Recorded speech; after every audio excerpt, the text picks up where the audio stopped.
Hey everyone, welcome back to the channel. Today in this video, I'm going to show you how to disable or enable fast startup on your Windows 11 or Windows 10 PC. So let's get started. First thing, tap on the search bar and type Control Panel. Once the Control Panel is open,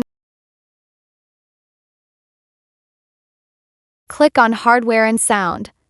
Then click on Power Options. Now click on Choose what the power button does.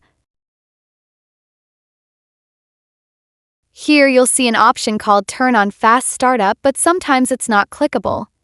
To fix that, click on Change Settings that are currently unavailable.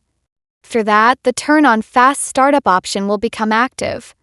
If you want to enable Fast Startup, check the box next to it. If you want to disable it, simply uncheck the box. Once done, click on Save Changes at the bottom right. The second method is to click on the search bar and type Startup Apps.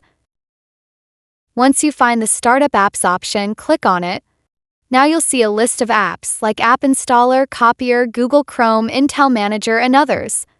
You can turn them off one by one to stop them from starting automatically when you boot your computer.